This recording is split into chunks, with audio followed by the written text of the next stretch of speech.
Fala galera, análise pré-jogo de Vasco e São Paulo pela 26ª rodada do Brasileirão.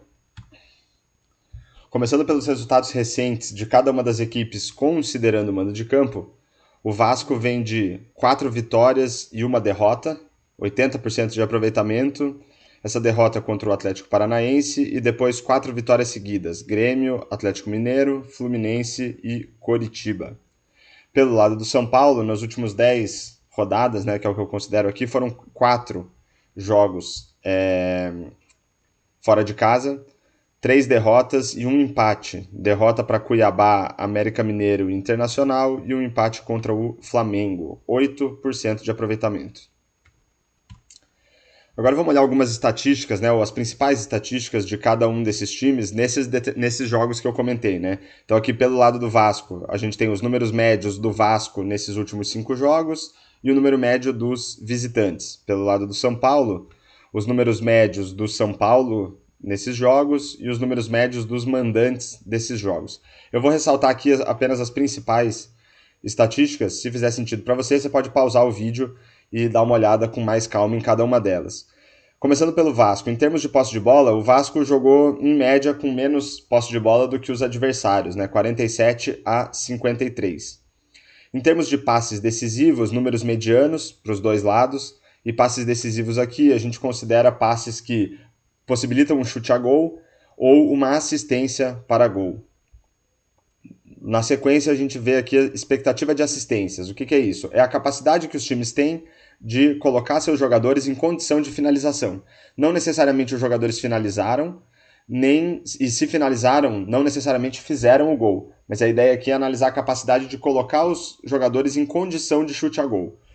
Aqui a gente teve números relativamente altos, tá? Tanto para o Vasco como mandante, quanto para os visitantes. Em média, 1,43, que é um número bem alto aqui, né? 5 estrelas para o Vasco e 0,93 para os visitantes. Aqui, para visitantes é um número alto, né? 4 estrelas. Agora vamos olhar um pouco para os chutes a gol. Então aqui a gente traz o número de chutes a gol por si só. A gente traz as oportunidades de gol com certa qualidade, né? Então, quem mede isso é a expectativa de gols. Então, vamos pensar assim, um chute de fora da área ou um chute dentro da área tem probabilidade de gol diferente. Então a gente considera que um chute de dentro da área tem mais probabilidade de gol do que um chute de fora da área, por exemplo. Para chegar nessas probabilidades, são analisados milhares de chutes em condições similares e aí a gente atribui uma probabilidade de gol para cada chute que é dado em qualquer região do campo. Então, em média, num jogo de futebol, um chute tem em torno de 10% de chance a gol, então aqui eu trago o número de chutes com probabilidade de gol acima de 10%. E a gente tem a expectativa de gol pós-chute, que mede a qualidade dos chutes. Então, por exemplo, um chute que vai no ângulo, ele tem mais probabilidade de gol do que um chute que vai no meio do gol, porque é mais fácil para o goleiro defender. Em média, um chute que vai no gol, ele tem 30% de chance de gol, então aqui eu trago o número de chutes com probabilidade de gol acima de 30%. Então vamos lá. O Vasco, nos jogos do Vasco, foram números medianos aí de chutes a gol. 14,6 pelo lado do Vasco, 11,6 pelo lado dos visitantes. São números ok. Número de chutes com mais de 10% de chance de gol, 5,6 para o Vasco, que é um número bem alto, e 3,2 para os times adversários, que é um número de médio para alto. E chutes com qualidade acima de 30% de chance de gol, 2,75 para o Vasco e 1,33 para os adversários, são números de médio para alto.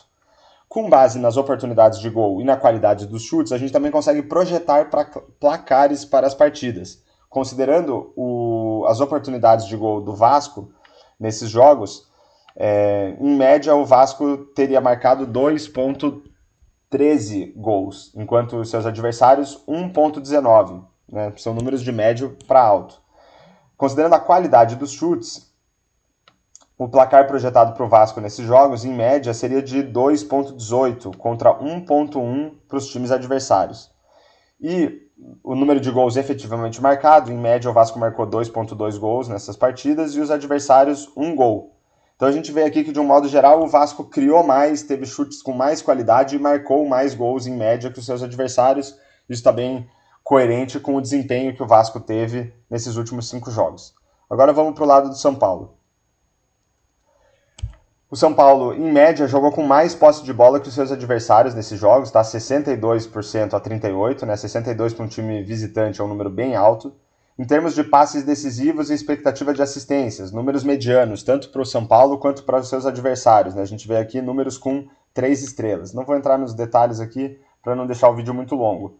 Na parte de chutes a gol, também aqui, né, chutes a gol e chutes com mais de 10% de chance de gol, também números de mediano para baixo aqui nesse caso. E chutes com mais de 30% de chance de gol, aí foram números de médio para alto. Em média, os adversários do São Paulo tiveram 2,75 chutes a gol com mais de 30% de chance de gol e o São Paulo com 1,33. E aí agora olhando para os placares projetados, considerando as oportunidades de gol, em média, 1,47 para os adversários contra 1,28 para o São Paulo.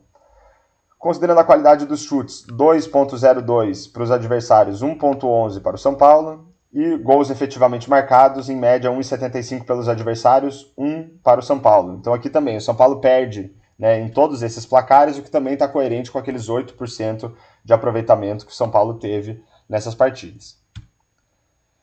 E agora olhando aqui para alguns palpites de placar para o jogo, tá? Lembrando que esses palpites aqui de modo algum servem como recomendação, nem incentivo para apostas, tá? Aqui a ideia é mais uma questão lúdica para a gente entender um pouco o momento dos dois times. O que eu fiz? Eu simulei 10 mil jogos entre Vasco e São Paulo, considerando as probabilidades de gol que eles tiveram e os seus adversários tiveram nesses últimos jogos que a gente analisou.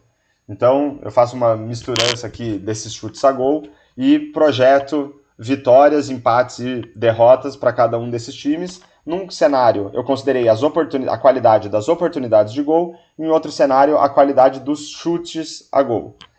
Então, considerando as oportunidades, em 10 mil jogos simulados, o Vasco ganhou em 51% das vezes, 23% de empates e 25% de vitórias do São Paulo. Aqui embaixo, como curiosidade, eu trago os placares mais frequentes. Então, 1-1 com 11% das ocorrências, 2-1 para o Vasco com 10% das ocorrências e assim por diante. Agora, considerando as qualidades dos chutes, aí eleva um pouco a probabilidade de vitória do Vasco para 61%, 21% de empates e 17% apenas de vitórias para o São Paulo.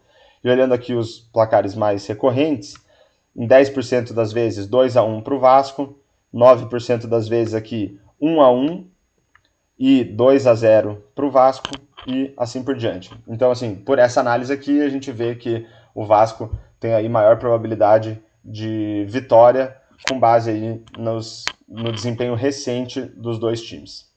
É isso aí, pessoal. Análise finalizada. Deixa aí seu comentário, se inscreve no canal, que é muito importante para a gente começar o crescimento do canal, que ainda está engatinhando. Deixa um like, compartilha o vídeo. Valeu!